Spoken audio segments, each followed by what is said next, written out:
3,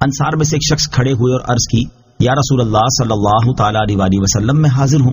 چنانچہ وہ اس آدمی کو اپنے گھر لے گئے اور اپنی زوجہ سے کہا رسول اللہ صلی اللہ تعالی علیہ وسلم کا مہمان آیا ہے، لہذا تم نے اس سے کوئی چیز بچا کر نہیں رکھنی. انہوں نے عرض کی ہمارے پاس تو بچوں کی خوراک کے علاوہ اور کچھ بھی نہیں ہے. فرمایا جب عشاء کا وقت ہو جائے تو تم بچوں کو بہلا پھسلا کر سلا دینا. جب ہم کھانا کھانے بیٹھے تو تم چراغ درست کرنے کے بہانے آ کر اسے بجھا دینا. اگر آج رات ہم بھوکے رہیں تو کیا ہوگا؟ چنانچہ یہی کچھ کیا گیا. اور جب صبح کے وقت وہ شخص نبی کریم علیہ الصلوۃ والسلام کی بارگاہ میں حاضر ہوئے تو آپ نے ارشاد فرمایا اللہ تعالیٰ نے تمہاری کارگزاری کو بہت پسند فرمایا ہے. بس اللہ تعالیٰ نے یہ آیت نازل فرمائی وَيُؤْثِرُونَ عَلَىٰ أَنفُسِهِمْ وَلَوْ كَانَ بِهِمْ خَصَاصَةٌ. ترجمہ اور وہ اپنی جانوں پر ترجیح دیتے ہیں اگرچہ انہیں خود حاجت ہو. نفس کے لالچ سے پاک کیے جانے والے کامیاب ہیں. اس آیت سے معلوم ہوا کہ جن حضرات کے نفس کو لالچ سے پاک کر دیا گیا وہ حقیقی طور پر کامیاب ہیں. اور یہ بھی معلوم ہوا کہ نفس کے لالچ جیسی بری عادت سے بچنا بہت مشکل ہے، اور جس پر اللہ تعالیٰ کی خاص رحمت ہو تو وہی اس عادت سے بچ سکتا ہے. یہ عادت کس قدر نقصان دہ ہے اس کا اندازہ اس حدیث پاک سے لگایا جا سکتا ہے. چنانچہ مسلم شریف کی حدیث ہے، حضرت جابر بن عبداللہ رضی اللہ تعالی عنہ سے روایت ہے، رسول اللہ صلی اللہ تعالی علیہ وسلم نے ارشاد فرمایا ظلم کرنے سے ڈرو کیونکہ ظلم قیامت کا اندھیرا ہے، اور شح یعنی نفس کے لالچ سے بچو کیونکہ شح نے تم سے پہلی امتوں کو ہلاک کر دیا کہ اسی نے ان کو ناحق قتل کرنے اور حرام کام کرنے پر ابھارا. اور اس سے بچنا کس قدر فائدہ مند ہے اس کا اندازہ اس روایت سے لگایا جا سکتا ہے. مروی ہے کہ حضرت عبد الرحمن بن عوف رضی اللہ تعالیٰ عنہ بیت اللہ شریف کا طواف کر رہے اور یہ دعا مانگ رہے تھے اے اللہ عز و جل مجھے میرے نفس کی حرص سے بچا. اس سے زائد وہ کچھ نہیں کہتے تھے. جب ان سے اس کے بارے میں استفسار کیا گیا تو انہوں نے فرمایا جب مجھے میرے نفس کی حرص سے محفوظ رکھا گیا تو نہ میں چوری کروں گا نہ زنا کروں گا اور نہ ہی میں نے اس قسم کا کوئی کام کیا ہے. اللہ تعالی ہم پر اپنا رحم فرمائے اور ہمیں نفس کے حرص اور لالچ سے محفوظ فرمائے. آمین.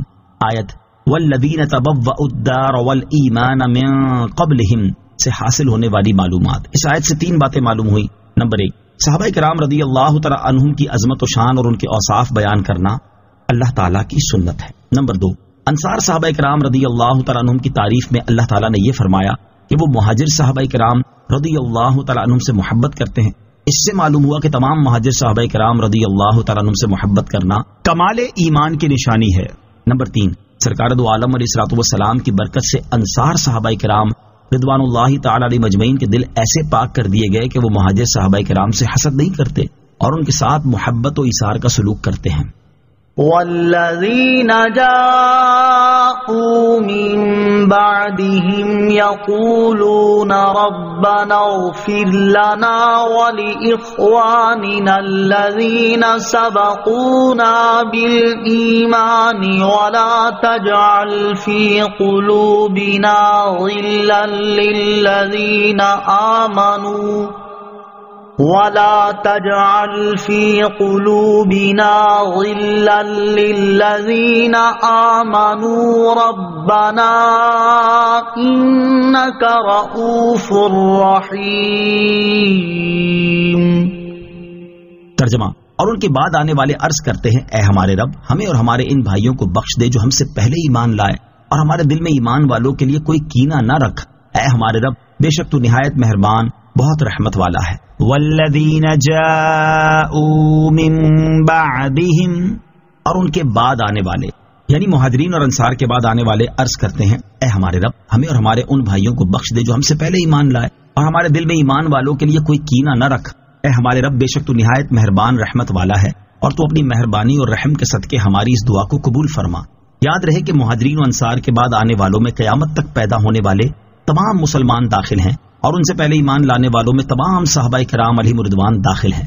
صحابہ کرام علیہم رضوان سے بغض رکھنے والے ایمان والوں کی اقسام سے خارج ہیں. اس سے معلوم ہوا کہ صحابہ کرام علیہم رضوان کے بارے میں دل میں کینہ نہ رکھنا ایمان کی علامت اور ان کے بارے میں بغض سے بچنے کی دعا کرنا مسلمانوں کا طریقہ ہے. صدر الافاضل مفتی نعیم الدین مراد آبادی علیہ رحمۃ اللہ الہادی فرماتے ہیں جس کے دل میں کسی صحابی کی طرف سے بغض یا کدورت ہو اور وہ ان کے لیے دعائے رحمت و استغفار نہ کرے وہ مومنین کی اقسام سے خارج ہے کیونکہ یہاں مومنین کی 3 قسمیں فرمائی گئیں مہاجرین انصار اور ان کے بعد والے جو ان کے تابع ہوں اور ان کی طرف سے دل میں کوئی کدورت نہ رکھیں اور ان کے لیے دعائیں مغفرت کریں. تو جو صحابہ سے کدورت رکھے رافضی ہو یا خارجی وہ مسلمانوں کی ان 3 قسموں سے خارج ہے. صحابہ کرام علیہ رضوان سے بغض رکھنے کا نتیجہ صحابہ کرام رضی اللہ تعالی عنہم وہ مبارک ہستیاں ہیں جنہیں اللہ تعالیٰ نے اپنے پیارے حبیب صلی اللہ تعالیٰ علیہ وسلم کی صحبت اختیار کرنے کے لیے منتخب فرمایا اور ان کی عظمت و شان کو قرآن مجید میں بیان فرمایا. لیکن افسوس کچھ لوگ خود کو مسلمان بھی کہتے ہیں اور ان کے سینے صحابہ کرام رضی اللہ تعالیٰ عنہم کے بغض سے بھرے ہوئے ہیں. انہیں صحابہ کرام کے لیے استغفار کرنے کا حکم دیا گیا لیکن یہ انہیں گالیاں دیتے ہیں، جیسا کہ ام المومنین حضرت عائشہ صدیقہ رضی اللہ تعالیٰ عنہا نے فرمایا، لوگوں کو حکم تو یہ دیا گیا کہ صحابہ کرام اور رضوان کے لیے استغفار کریں اور کرتے یہ ہیں کہ انہیں گالیاں دیتے ہیں. ایسے لوگوں کے لیے اس حدیث پاک میں بڑی عبرت ہے. ترمذی شریف کی حدیث ہے، حضرت عبداللہ بن مغفل رضی اللہ تعالیٰ عنہ سے روایت ہے، رسول کریم صلی اللہ تعالیٰ علیہ وسلم نے ارشاد فرمایا، میرے صحابہ رضی اللہ تعالیٰ عنہ کے متعلق اللہ سے ڈرو، میرے صحابہ کے بارے میں اللہ سے ڈرو، اللہ سے ڈرو، میرے بعد انہیں نشانہ نہ بناؤ، کیونکہ جس نے ان سے محبت کی تو میری محبت کی وجہ سے ان سے محبت کی، اور جس نے ان سے بغض رکھا تو میرے بغض کی وجہ سے ان سے بغض رکھا، اور جس نے انہیں ستایا اس نے مجھے ستایا، اور جس نے مجھے ستایا اس نے اللہ کو ایذا دی، اور جس نے اللہ کو ایذا دی تو قریب ہے کہ اللہ اسے پکڑے. اللہ تعالیٰ ایسے لوگوں کو ہدایت اور عقل سلیم عطا فرمائے اور ان کے دلوں کو صحابہ کرام رضی اللہ تعالیٰ عنہم کی عظمت و شان سے معمور فرمائے. آمین. مسلمانوں سے بغض نہ رکھنے کے سبب جنت کی بشارت ملی. آیت پاک میں مذکور دعا سے یہ بھی معلوم ہوا کہ ہمیں اپنے دل میں کسی بھی مسلمان کے بارے میں بغض اور کینہ نہیں رکھنا چاہیے. یہاں اسی سے متعلق ایک حدیث پاک سماعت کیجیے.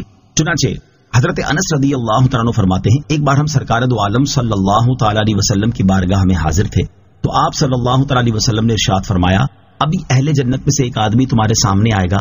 تو انصار میں سے ایک شخص آیا جس کی داڑھی سے وضو کا پانی ٹپک رہا تھا اور وہ بائیں ہاتھ میں اپنا جوتا لٹکائے ہوئے تھا. تو جب دوسرا دن ہوا تو رسول اللہ صلی اللہ تعالیٰ علیہ وسلم نے فرمایا، ابھی تمہارے سامنے اہل جنت میں سے ایک آدمی آئے گا. چنانچہ وہی آدمی اپنے پہلے دن والی کیفیت کے مطابق آیا. پھر جب تیسرا دن آیا تو نبی پاک علیہ الصلوۃ والسلام نے پھر اسی طرح ارشاد فرمایا، پھر وہی آدمی آیا.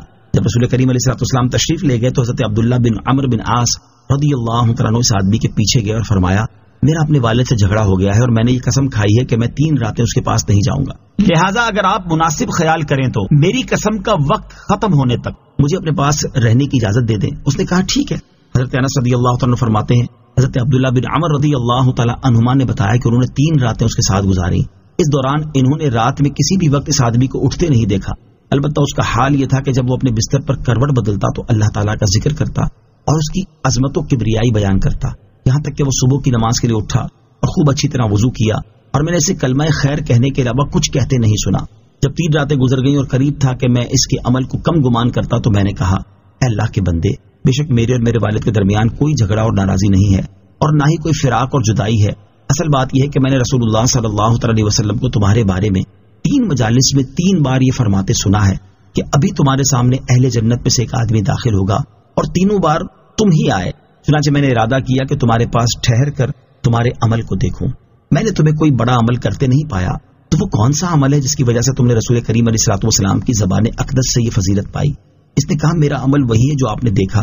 یہ بات سن کر میں واپس جانے کے لیے پلٹا تو اس نے مجھے بلایا اور کہا، عمل تو وہی ہے جو آپ نے دیکھ لیا، البتہ میں اپنے دل میں کسی مسلمان کے بارے میں کوئی کینہ نہیں رکھتا اور جو خیر و برکت اللہ تعالیٰ نے اسے عطا فرمائی اس پر کبھی حسد نہیں کرتا. یہ سن کر حضرت عبداللہ بن عمر رضی اللہ تعالیٰ عنہ نے اس سے فرمایا، یہی وہ عمل ہے جس نے تجھے جنت میں پہنچا دیا ہے اور یہی وہ عمل ہے جس کی ہم طاقت اور استطاعت نہیں رکھتے. اللہ تعالیٰ ہمیں بھی اپنے مسلمان بھائیوں کے ساتھ بغض اور کینہ رکھنے سے محفوظ فرمائے. آمین. آیت والذین جاءوا من بعدہم سے حاصل ہونے والی معلومات. اس آیت سے مزید 3 باتیں معلوم ہوئیں. نمبر 1، ہر مسلمان کو چاہیے کہ صرف اپنے لیے دعا نہ کرے بلکہ اپنے بزرگوں کے لیے بھی دعا کیا کرے.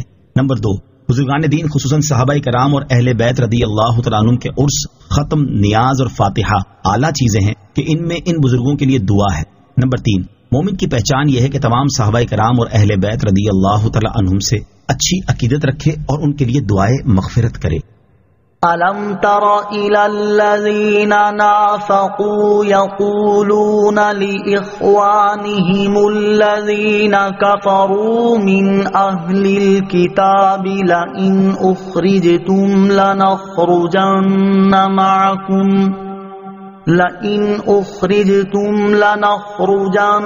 مَعَكُمْ وَلَا نُطِيعُ فِيكُمْ أَحَدًا أَبَدًا وَإِنْ قُوتِلْتُمْ لَنَنصُرَنَّكُمْ وَاللَّهُ يَشْهَدُ إِنَّهُمْ لَكَاذِبُونَ.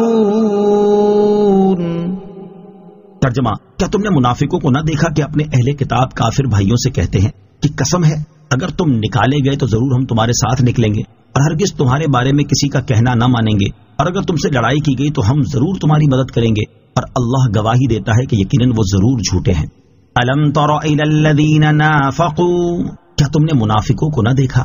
اس آیت کا خلاصہ یہ ہے کہ اے حبیب صلی اللہ تعالی علیہ وسلم، کیا آپ نے عبداللہ بن ابی سلول منافق اور اس کے ساتھیوں کو نہ دیکھا کہ اپنے اہل کتاب کافر بھائیوں بنو قریظہ اور بنو نذیر سے کہتے ہیں کہ اگر تم مدینہ منورہ سے نکالے گئے تو ضرور ہم تمہارے ساتھ جائیں گے اور ہرگز تمہارے خلاف کسی کا کہا نہ مانیں گے، نہ مسلمانوں کا نہ رسول اکرم کا، اور اگر تم سے لڑائی ہوئی تو ہم ضرور تمہاری مدد کریں گے اور تمہارے ساتھ مل کر لڑیں گے۔ اللہ تعالیٰ گواہ ہے کہ یہودیوں سے منافقین کے یہ سب وعدے جھوٹے ہیں۔ آیت الم تر الی الذین نافقوا سے حاصل ہونے والی معلومات، اس آیت سے 4 باتیں معلوم ہوئی۔ نمبر 1، منافق کفار کے بھائی ہیں، مومنوں کے بھائی نہیں، اگرچہ وہ بظاہر کلمہ پڑھتے ہیں لیکن وقت پر کفار ہی کا ساتھ دیتے ہیں۔ نمبر 2، کفار کو بھائی سمجھنا اور بھائی کہنا منافقوں کا کام ہے۔ نمبر 3، منافق در حقیقت کسی کا ساتھی نہیں اور نہ ہی اس کے وعدوں کا کوئی اعتبار ہے، نہ کفار کو اس پر اعتبار آتا ہے اور نہ مسلمانوں کو۔ نمبر 4، اللہ تعالیٰ اپنے حبیب علیہ الصلوۃ والسلام کو ان کی خفیہ رازوں پر اطلاع دیتا ہے، کیونکہ منافقوں کی یہ گفتگو نہایت رازداری کے ساتھ تنہائی میں ہوئی تھی۔ لئن اخرجوا لا يخرجون معهم وَلَئِن قُوتِلُوا لَا يَنصُرُونَهُمْ وَلَئِن نَصَرُوهُمْ لَيُوَلُّنَّ الْأَدْبَارَ ثُمَّ لَا يُنصَرُونَ۔ ترجمہ، قسم ہے اگر وہ نکالے گئے تو یہ ان کے ساتھ نہ نکلیں گے، اور قسم ہے اگر ان سے لڑائی کی گئی تو یہ ان کی مدد نہ کریں گے، اور قسم ہے اگر یہ ان کی مدد کریں گے تو ضرور پیٹھ پھیر کر بھاگیں گے، پھر ان کی مدد نہ کی جائے گی۔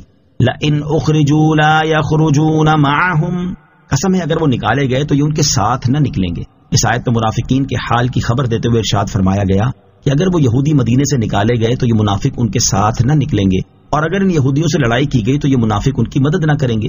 چنانچہ ایسا ہی ہوا کہ یہودیوں کو مدینہ منورہ سے نکال دیا گیا اور منافقین ان کے ساتھ نہ نکلے، اور یہودیوں سے لڑائی ہوئی لیکن منافقوں نے یہودیوں کی مدد نہ کی۔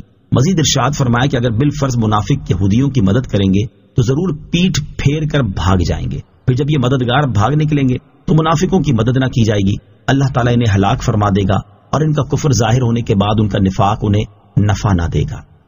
لَأَنْتُمْ أَشَدُّ رَهْبَةً فِي صُدُورِهِمْ مِنَ اللَّهِ ذَلِكَ بِأَنَّهُمْ قَوْمٌ لَا يَفْقَهُونَ۔ ترجمہ، بے شک ان کے دلوں میں اللہ سے زیادہ تمہارا ڈر ہے، یہ اس لیے کہ وہ ناسمجھ لوگ ہیں۔ لَأَنْتُمْ أَشَدُّ رَهْبَةً فِي صُدُورِهِمْ مِنَ اللَّهِ، بے شک ان کے دلوں میں اللہ سے زیادہ تمہارا ڈر ہے، یعنی اے مسلمانوں بے شک ان منافقوں کے دلوں میں اللہ تعالیٰ سے زیادہ تمہارا ڈر ہے کہ تمہارے سامنے تو کفر کا اظہار کرنے سے ڈرتے ہیں، اور یہ جانتے ہوئے بھی کہ اللہ تعالیٰ دلوں کی چھپی باتیں جانتا ہے، دل میں کفر رکھتے ہیں۔ ان کا یہ ڈر اس لیے ہے کہ وہ ناسمجھ لوگ ہیں، اللہ تعالیٰ کی عظمت کو نہیں جانتے، ورنہ جیسا اس سے ڈرنے کا حق ہے ویسا اس سے ڈرتے۔ لا يقاتلونكم جميعا إلا في قرى محصنة أو من وراء جدر بأسهم بينهم شديد تحسبهم جميعا وقلوبهم شتى ذَلِكَ بِأَنَّهُمْ قَوْمٌ لَا يَعْقِلُونَ۔ ترجمہ، یہ سب مل کر بھی تم سے نہ لڑیں گے مگر قلعہ بند شہروں میں یا دیواروں کے پیچھے سے۔ ان کی آپس میں لڑائی بہت سخت ہے، تم انہیں اکٹھا سمجھتے ہو، حالانکہ ان کے دل الگ الگ ہیں، یہ اس لیے کہ وہ بے عقل لوگ ہیں۔ لا يقاتلونکم جميعا، یہ سب مل کر بھی تم سے نہ لڑیں گے، یعنی اے مسلمانوں سب یہودی مل کر بھی اعلانیہ تم سے نہ لڑیں گے، بلکہ قلعہ بند شہروں میں اور دیواروں کے پیچھے چھپ کر لڑیں گے۔ چنانچہ ایسا ہی ہوا کہ مدینہ منورہ کے اہل کتاب نے کبھی کھلم کھلا مسلمانوں کے مقابلے کی ہمت نہ کی، بلکہ غزوہ خندق کے بعد جب مسلمانوں نے ان کی بد عہدی کی بنا پر ان سے مقابلہ کیا تو وہ اپنے آپ کو کوچہ بند محلوں میں بند ہو کر بیٹھ گئے، پھر مجبوراً نکلے تو بنو قریظہ قتل اور بنو نذیر جدا وطن کر دیے گئے۔ یوں اللہ تعالیٰ نے جیسا فرمایا تھا ویسا ہی ہوا۔ خیال رہے کہ یہاں صرف مدینہ منورہ کے کتابیوں کا ذکر ہے، لہٰذا اس آیت پر یہ اعتراض نہیں کیا جا سکتا کہ کہ نبی کریم علیہ الصلوۃ والسلام کے زمانے میں مشرکین اور حضرت عمر فاروق رضی اللہ تعالیٰ عنہ کے زمانے میں یہودی اور عیسائی مسلمانوں کے مقابلے میں آئے اور ان سے بڑی بڑی لڑائیاں ہوئیں. بأسهم بینہم شدید، اور ان کی آپس میں لڑائی بہت سخت ہے. یعنی جب وہ یہودی آپس میں لڑتے ہیں تو بہت شدت اور سختی سے لڑتے ہیں، لیکن مسلمانوں کے مقابلے میں بزدل اور نامرد ثابت ہوتے ہیں، کیونکہ اللہ تعالیٰ نے ان کے دلوں میں مسلمانوں کا رعب ڈال دیا ہے. تحسبهم جميعا وقلوبهم شتى، تم انہیں اکٹھا سمجھتے ہو حالانکہ ان کے دل الگ الگ ہیں. یعنی اے سننے والے، تم انہیں ایک متحد، متفق اور ایک دوسرے سے الفت رکھنے والی جماعت سمجھتے ہو، حالانکہ ان کے دل الگ الگ ہیں اور وہ ایک دوسرے سے کوئی الفت نہیں رکھتے. اور ان کے دلوں کا الگ الگ ہونا اس لیے ہے کہ وہ بے عقل لوگ ہیں، نہ حق کو پہچانتے ہیں اور نہ اس کی پیروی کرتے ہیں. مسلمان کافروں پر کسی صورت اعتماد نہ کریں. اس آیت سے معلوم ہوا کہ کفار مسلمانوں کے مقابلے میں کسی مصلحت کی وجہ سے ایک ہو جاتے ہیں، ورنہ حقیقت یہ ہے کہ ان میں باہمی اتفاق اور اتحاد نہیں ہے، بلکہ یہ ایک دوسرے کے شدید دشمن ہیں اور اپنی دشمنی نکالنے کا کوئی موقع ہاتھ سے جانے نہیں دیتے. حضرت انس رضی اللہ تعالیٰ عنہ سے روایت ہے، نبی کریم صلی اللہ تعالیٰ علیہ وسلم نے ارشاد فرمایا، ایمان والے ایک دوسرے کے خیر خواہ اور باہم محبت کرنے والے ہوتے ہیں، اگرچہ ان کے گھر اور اجسام جدا جدا ہوں. اور فاجر لوگ آپس میں ایک دوسرے کے ساتھ دھوکہ اور خیانت کرنے والے ہوتے ہیں، اگرچہ ان کے گھر اور بدن اکٹھے ہوں. فی زمانہ بھی اس کے نظارے دیکھے جا رہے ہیں. لہذا مسلمانوں کو چاہیے کہ کفار پر کسی صورت اعتماد نہ کریں، بلکہ اپنے مسلمان بھائیوں پر اعتماد کریں، اور مسلمانوں کو بھی چاہیے کہ وہ ایک دوسرے کے اعتماد پر پورا اتریں. كمثل الذين من قبلهم قريبا ذاقوا وبال أمرهم ولهم عذاب أليم. ترجمہ، ان کی مثال ان لوگوں کی مثال جیسی ہے جو ابھی قریب زمانے میں ان سے پہلے ہوئے ہیں اور انہیں اپنے کام کا وبال چکھا اور ان کے لیے دردناک عذاب ہے. كمثل الذين من قبلهم قريبا، ان کی مثال ان لوگوں کی مثال جیسی ہے جو ابھی قریب زمانے میں ان سے پہلے ہوئے ہیں. اس آیت میں یہودیوں کی ایک مثال بیان کی گئی ہے جن کا خلاصہ یہ ہے کہ ان کا حال مشرکین جیسا ہے جنہوں نے جنگ بدر میں رسول کریم علیہ الصلوۃ والسلام کے ساتھ عداوت رکھنے کا اور کفر کرنے کا وبال چکھا اور ذلت و رسوائی کے ساتھ ہلاک کیے گئے، اور اس کے ساتھ ساتھ ان کے لیے آخرت میں جہنم کا دردناک عذاب ہے. تو دنیا و آخرت میں جو حشر ان مشرکوں کا ہوا وہی ان یہودیوں کا ہوگا. كمثل الشيطان إذ قال للإنسان اكفر فلما كفر قال إني بريء منك إني أخاف الله رب العالمين. ترجمہ، جیسے شیطان کی مثال جب اس نے آدمی سے کہا کفر کر، پھر جب اس نے کفر کر لیا تو کہا بے شک میں تجھ سے بیزار ہوں، بے شک میں اس اللہ سے ڈرتا ہوں جو سارے جہانوں کا رب ہے. کمثل الشیطان، جیسے شیطان کی مثال. اس آیت میں منافقوں اور یہودیوں کی ایک مثال بیان کی جا رہی ہے. اس کا خلاصہ یہ ہے کہ منافقوں کا بنو نذیر کے یہودیوں کے ساتھ سلوک ایسا ہے جیسے شیطان کی مثال کہ اس نے اپنے مکر و فریب سے آدمی کو کفر کرنے کا کہا، اور جب اس نے کفر کر لیا تو اس سے برات کا اظہار کرتے ہوئے کہہ دیا کہ میں تجھ سے بیزار ہوں اور بے شک میں اس اللہ تعالیٰ کے عذاب سے ڈرتا ہوں جو سارے جہان کا رب ہے. ایسے ہی منافقوں نے بنو نذیر کے یہودیوں کو مسلمانوں کے خلاف ابھارا، جنگ پر آمادہ کیا، ان سے مدد کے وعدے کیے، اور جب ان کے کہنے سے یہودیوں نے مسلمانوں سے جنگ کی تو منافق اپنے گھروں میں بیٹھے رہے اور یہودیوں کا ساتھ نہ دیا. مسلمانوں کو کفر میں مبتلا کرنے کے لیے شیطان کا ایک خطرناک طریقہ.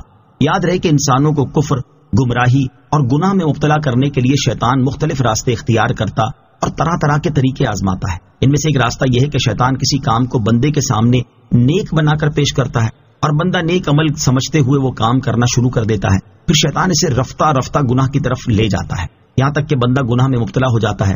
پھر اس گناہ سے ہونے والی رسوائی سے بندے کو خوف زدہ کر کے دوسرے گناہ پر مجبور کرتا ہے. یوں اس سے گناہ در گناہ کرواتا رہتا ہے اور آخر کار بندے کو کفر کرنے پر مجبور کر دیتا ہے. اور جب بندہ کفر کر لیتا ہے تو شیطان اسے کفر کی اندھیری وادی میں تنہا چھوڑ کر چلا جاتا ہے، اور یہ بندہ کفر کی حالت میں موت کا شکار ہو کر ہمیشہ کے لیے جہنم کے دردناک عذاب میں مبتلا ہو جاتا ہے. یہاں اسی سے متعلق ایک عبرت انگیز حدیث پاک سماعت کیجیے. چنانچہ نبی کریم علیہ الصلوۃ والسلام نے ارشاد فرمایا، بنی اسرائیل میں ایک راہب تھا. شیطان نے ایک لونڈی کا گلا دبا دیا اور اس کے مالکوں کے دل میں یہ بات ڈال دی کہ اس کا علاج فلاں راہب کے پاس ہے. چنانچہ وہ اسے لے کر راہب کے پاس آئے تو اس نے ان کی بات ماننے سے انکار کر دیا. وہ مسلسل اصرار کرتے رہے یہاں تک کہ راہب علاج کرنے پر آمادہ ہو گیا. وہ لونڈی علاج کے لیے اس کے پاس موجود تھی کہ اس دوران شیطان راہب کے پاس آیا اور اس کے دل میں لونڈی کے ساتھ صحبت کرنے کا وسوسہ ڈالا. وہ مسلسل وسوسے ڈالتا رہا یہاں تک کہ راہب نے اس لونڈی کے ساتھ صحبت کر لی اور وہ اس سے حاملہ ہو گئی۔ اب شیطان نے راہب کے دل میں وسوسہ ڈالا کہ جب اس کے گھر والے آئیں گے اور انہیں یہ بات پتا چلے گی تو رسوا ہو جائے گا، لہٰذا تو اسے قتل کر دے، اور جب اس کے گھر والے آئیں تو ان سے کہہ دینا کہ اس کا انتقال ہو گیا ہے۔ چنانچہ راہب نے اس لونڈی کو قتل کر کے دفن کر دیا۔ اس کے بعد شیطان لونڈی کے مالکوں کے پاس گیا اور انہیں وسوسے ڈالنے لگا اور ان کے دل میں یہ بات ڈالی کہ راہب نے لونڈی کو حاملہ کر دیا، پھر اسے قتل کر کے دفن کر دیا ہے۔ چنانچہ اس کے مالک راہب کے پاس آئے اور اس سے لونڈی کے بارے میں پوچھا تو اس نے کہا وہ تو مر گئی ہے۔ یہ سن کر مالکوں نے اسے پکڑ لیا۔ جب وہ اسے قتل کرنے لگے تو شیطان راہب کے پاس آیا اور کہنے لگا میں نے اس لونڈی کا گلا دبایا تھا اور میں نے ان لوگوں کے دلوں میں یہ بات ڈالی تھی کہ وہ اسے تمہارے پاس لائیں، اگر تم میری بات مان لو تو نجات پا جاؤ گے اور میں تمہیں ان لوگوں سے چھڑا لوں گا۔ اس نے پوچھا کیسے؟ شیطان نے کہا مجھے 2 سجدے کر دو۔ جب اس نے 2 سجدے کر لیے تو شیطان نے کہا میرا تم سے کوئی واسطہ نہیں۔ یہی وہ بات ہے جس کے بارے میں اللہ تعالیٰ ارشاد فرماتا ہے کمثل الشیطان اذ قال للانسان اکفر فلما کفر قال انی بریء منک انی اخاف اللہ رب العالمین۔ ترجمہ، جیسے شیطان کی مثال جب اس نے آدمی سے کہا کفر کر، پھر جب اس نے کفر کر لیا تو کہا بے شک میں تجھ سے بیزار ہوں، بے شک میں اس اللہ سے ڈرتا ہوں جو سارے جہانوں کا رب ہے۔ یہ حدیث پاک امام محمد غزالی رحمۃ اللہ تعالی علیہ نے احیاء العلوم میں بھی ذکر فرمائی ہے۔ اسے لکھنے کے بعد آپ رحمۃ اللہ تعالی علیہ فرماتے ہیں دیکھو کہ شیطان نے کیسے کیسے ہیلے بہانوں سے راہب کو ان کبیرہ گناہوں کی طرف مجبور کیا، اور اس کی بنیاد صرف یہ بنی کہ اس نے نیک کام سمجھ کر لونڈی کا علاج کرنا قبول کر لیا۔ بعض اوقات آدمی سمجھتا ہے کہ یہ ایک نیکی اور بھلائی کا کام ہے اور شیطان اس کے دل میں خفیہ طریقے سے یہ بات ڈالتا ہے کہ اسے یہ اچھا کام کرنا چاہیے، پھر وہ نیکی میں رغبت رکھنے والے آدمی کی طرح اس کام کو کرتا ہے یہاں تک کہ معاملہ اس کے اختیار سے نکل جاتا ہے اور وہ گناہ میں مبتلا ہو جاتا ہے۔ پھر ایک بات دوسری بات کی طرف لے جاتی ہے یہاں تک کہ اس کے لیے چھٹکارے کی کوئی صورت باقی نہیں رہتی۔ لہٰذا ہر مسلمان کو چاہیے کہ وہ شیطان کے اس خطرناک طریقے سے ہوشیار رہے اور بطور خاص کسی عورت کے ساتھ اچھائی کرنے سے پہلے اس بات پر خوب غور کر لے کہ یہ چیز آگے چل کر اسے گناہ میں مبتلا تو نہ کر دے گی۔ اگر اس کا ذرا سا بھی اندیشہ نظر آئے تو ہرگز اپنے نفس پر اعتماد کرتے ہوئے بظاہر اچھا نظر آنے والا وہ کام نہ کرے کہ اسی میں اس کے دین کی سلامتی اور ایمان کی حفاظت کا سامان ہے۔ اللہ تعالی ہمارے ایمان کی حفاظت فرمائے اور ہمیں شیطان کے مکر و فریب سے بچائے، آمین۔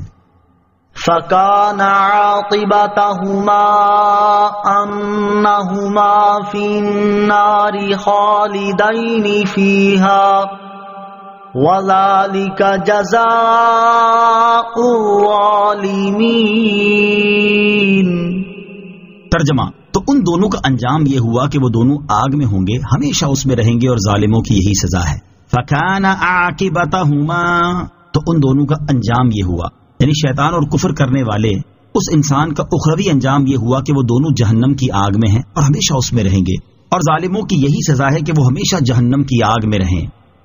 یا ایھا الذین آمنوا اتقوا اللہ ولتنظر نفس ما قدمت لغد واتقوا اللہ ان اللہ خبیر بما تعملون۔ ترجمہ، اے ایمان والو اللہ سے ڈرو اور ہر جان دیکھے کہ اس نے کل کے لیے آگے کیا بھیجا ہے، اور اللہ سے ڈرو بے شک اللہ تمہارے اعمال سے خوب خبردار ہے۔ یا ایھا الذین آمنوا اتقوا اللہ، اے ایمان والو اللہ سے ڈرو۔ گزشتہ آیات میں یہودیوں کی عہد شکنی اور منافقین کے مکر و فریب کو بیان کیا گیا، اور اب یہاں سے ایمان والوں کو نصیحت کی جا رہی ہے۔ چنانچہ اس آیت کا خلاصہ یہ ہے کہ اے ایمان والو، تم جو کام کرتے ہو اور جو چھوڑتے ہو ہر ایک میں اللہ تعالیٰ سے ڈرو اور اس کے حکم کی مخالفت نہ کرو، اور ہر جان دیکھے کہ اس نے قیامت کے دن کے لیے کیا اعمال کیے، اور تمہیں مزید تاکید کی جاتی ہے کہ اللہ تعالیٰ سے ڈرو اور اس کی اطاعت و فرما برداری میں سرگرم رہو، بے شک اللہ تعالیٰ تمہارے اعمال سے خبردار ہے۔ لہٰذا جب گناہ کرنے لگو تو سوچ لو کہ اللہ تعالیٰ ہمارے اس گناہ کو دیکھ رہا ہے، وہ قیامت کے دن اس کا حساب لے گا اور اس کی سزا دے گا۔ مراقبہ کی اصل اس آیت سے معلوم ہوا کہ ایک گھڑی غور و فکر کرنا بہت سے ذکر کرنے سے بہتر ہے۔ اپنے اعمال کے بارے میں سوچنا بہت افضل عمل ہے اور یہی مراقبہ ہے۔ حضرت ابو ہریرہ رضی اللہ تعالی عنہ سے روایت ہے، نبی اکرم صلی اللہ تعالی علیہ وسلم نے ارشاد فرمایا، آخرت کے معاملے میں گھڑی بھر غور و فکر کرنا 60 سال کی عبادت سے بہتر ہے۔ لہذا ہر مسلمان کو چاہیے کہ وہ اپنے اخروی معاملات کے بارے میں مراقبہ اور غور و فکر کرتا رہے۔ مراقبے کا معنی اور اس کی حقیقت بیان کرتے ہوئے امام محمد غزالی رحمۃ اللہ تعالی فرماتے ہیں مراقبے کا معنی یہ ہے نگہبانی کرنا. جس طرح اپنا مال شریک کے حوالے کر کے شرط رکھی جاتی ہے اور عہد و پیمان کے بعد بھی بے خبر ہو کر نہیں بیٹھ رہتے، اسی طرح ہر وقت نفس کی خبر گیری کرتے رہنا بھی ضروری ہے، کیونکہ اگر تم اس سے غافل ہو گئے تو وہ کاہلی اور خواہشات کو پورا کرنے کے سبب پھر سے سرکش ہو جائے گا. مراقبے کی حقیقت یہ ہے کہ بندہ اس بات پر کامل یقین رکھے کہ اللہ تعالیٰ اس کے ہر فعل اور ہر خیال سے واقف ہے اور اس سے کسی بات کا کوئی پہلو پوشیدہ نہیں ہے. لوگ اگر صرف اس کے ظاہر کو دیکھتے ہیں تو اللہ تعالیٰ اس کے ظاہر و باطن دونوں کو دیکھتا ہے. جس نے یہ بات سمجھ لی اور یہ آگہی اس کے دل پر غالب آ گئی تو اس کا ظاہر و باطن زیور ادب سے آراستہ ہو جائے گا. انسان اگر اس بات پر یقین کرے کہ اللہ تعالیٰ اس کے ظاہر و باطن سے واقف نہیں ہے تو وہ کافر ہے، اور اگر اس پر ایمان لایا پھر اس کی مخالفت کی تو وہ بڑا دلیر اور بے شرم ہے. ترغیب کے لیے یہاں بزرگان دین کے مراقبہ فکر آخرت سے متعلق 3 واقعات سماعت کیجیے. نمبر 1، حضرت انس بن مالک رضی اللہ تعالی عنہ فرماتے ہیں میں ایک باغ میں گیا تو وہاں حضرت عمر فاروق رضی اللہ تعالی عنہ کی آواز سنی. ہم دونوں کے درمیان ایک دیوار حائل تھی اور وہ کہہ رہے تھے، عمر خطاب کا بیٹا اور امیر المومنین کا منصب، واہ کیا خوب. اے عمر اللہ تعالیٰ سے ڈرتے رہو ورنہ اللہ تعالیٰ تمہیں سخت عذاب دے گا. نمبر 2، حضرت عثمان غنی رضی اللہ تعالیٰ عنہ جب کسی قبر پر تشریف لے جاتے تو اس قدر روتے کہ ان کی داڑھی آنسوؤں سے تر ہو جاتی. آپ کی خدمت میں عرض کی گئی جنت اور دوزخ کے تذکرے پر آپ اتنا نہیں روتے جتنا قبر پر روتے ہیں، اس کی حکمت کیا ہے؟ آپ نے فرمایا میں نے نبی کریم علیہ الصلوۃ والسلام سے سنا ہے کہ قبر آخرت کی سب سے پہلی منزل ہے. اگر قبر والے نے اس سے نجات پالی تو بعد یعنی قیامت کا معاملہ آسان ہے، اور اگر اس سے نجات نہ پائی تو بعد کا معاملہ زیادہ سخت ہے. اور رسول کریم علیہ الصلوۃ والسلام نے ارشاد فرمایا میں نے قبر سے زیادہ ہولناک منظر کوئی نہیں دیکھا. نمبر 3، حضرت درار رضی اللہ تعالیٰ عنہ فرماتے ہیں میں خدا کو گواہ بنا کر کہتا ہوں کہ میں نے امیر المومنین حضرت علی المرتضیٰ کرم اللہ تعالی وجہہ الکریم کو کئی مرتبہ دیکھا کہ رات کی تاریکی میں آپ اپنے محراب میں لرزاں و ترساں اپنی داڑھی مبارک تھامے ہوئے ایسے بے چین بیٹھے ہوتے کہ گویا زہریلے سانپ نے ڈس لیا ہو. آپ غم کے ماروں کی طرح روتے اور بے اختیار ہو کر اے میرے رب پکارتے. پھر دنیا سے مخاطب ہو کر فرماتے تو مجھے دھوکے میں ڈالنے کے لیے آئی ہے، میرے لیے بند سنور کر آئی ہے، دور ہو جا، کسی اور کو دھوکہ دینا. میں تجھے 3 طلاق دے چکا ہوں، تیری عمر کم ہے اور تیری محفل حقیر، جبکہ تیرے مصائب جھیلنا آسان ہے. آہ صد آہ، زیادہ راہ کی کمی ہے اور سفر طویل ہے، جبکہ راستہ وحشت سے بھرپور ہے. وَلَا تَكُونُوا كَالَّذِينَ نَسُوا اللَّهَ فَأَنسَاهُمْ أَنفُسَهُمْ أُولَئِكَ هُمُ الْفَاسِقُونَ. ترجمہ، اور ان لوگوں کی طرح نہ بنو جنہوں نے اللہ کو بھلا دیا تو اللہ نے انہیں ان کی جانیں بھلا دی، وہی نافرمان ہیں. وَلَا تَكُونُوا كَالَّذِينَ نَسُوا اللَّهَ، اور ان لوگوں کی طرح نہ بنو جنہوں نے اللہ کو بھلا دیا.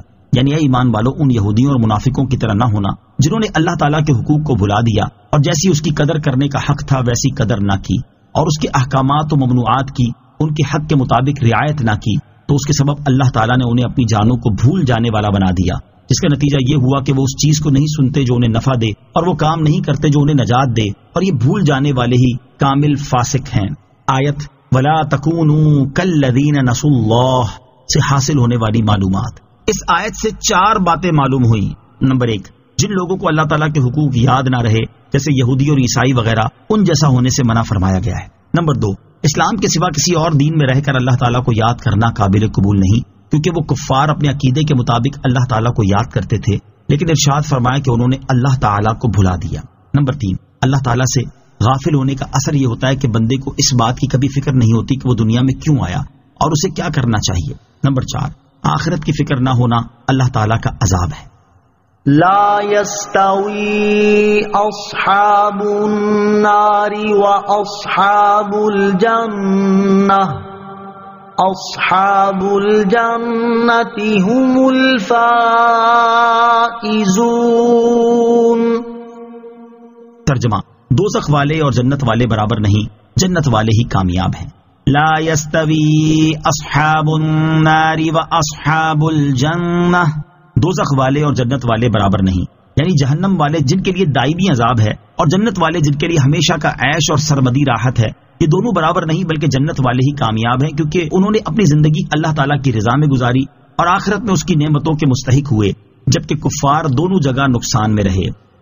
لو انزلنا هذا القرآن على جبل لرأيته خاشعا متصدعا من خشية الله وَتِلْكَ الْأَمْثَالُ نَضْرِبُهَا لِلنَّاسِ لَعَلَّهُمْ يَتَفَكَّرُونَ۔ ترجمہ: اگر ہم یہ قرآن کسی پہاڑ پر اتارتے تو ضرور تم اسے جھکا ہوا اللہ کے خوف سے پاش پاش دیکھتے، اور ہم یہ مثالیں لوگوں کے لیے بیان فرماتے ہیں تاکہ وہ سوچیں۔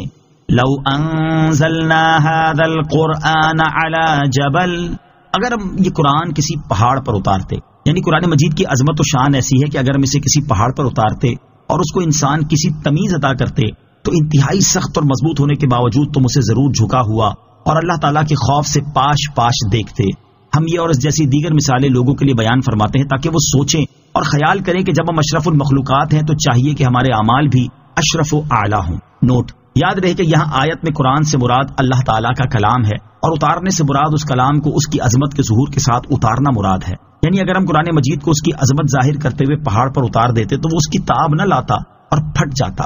اس آیت سے اشارتاً معلوم ہوا کہ حضور انور علیہ السلام کا قلب شریف پہاڑ سے زیادہ قوی اور مضبوط ہے، کیونکہ آپ کو اللہ تعالیٰ کا خوف اور اسرار الہی سے واقفیت کامل طریقے سے حاصل ہونے کے باوجود آپ اپنے مقام پر قائم ہیں۔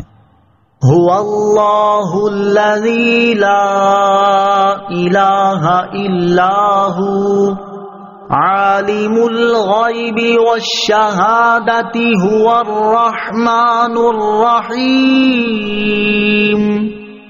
ترجمہ: وہی اللہ ہے جس کے سوا کوئی معبود نہیں، ہر غیب اور ظاہر کا جاننے والا ہے، وہی نہایت مہربان بہت رحمت والا ہے۔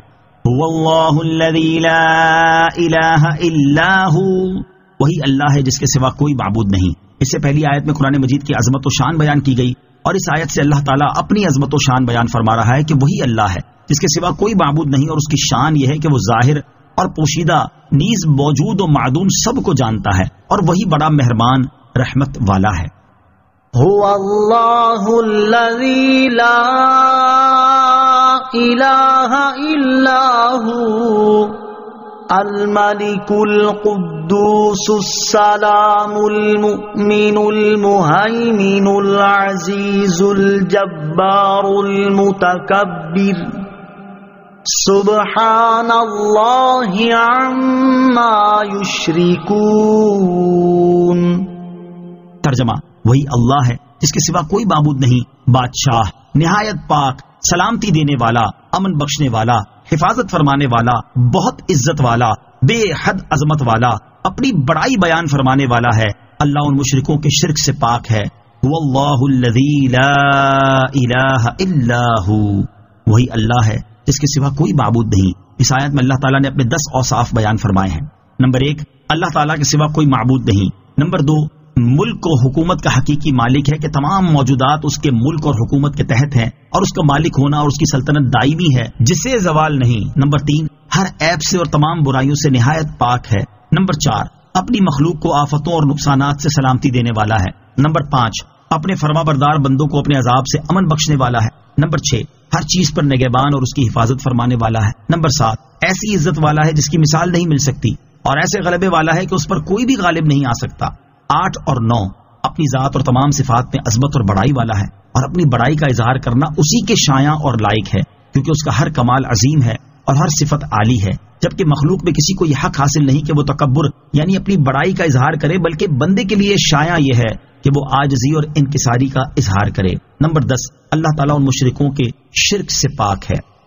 هو اللہ الخالق البارئ المصور له الاسماء الحسنى يسبح له ما في السماوات والارض وهو العزيز الحكيم۔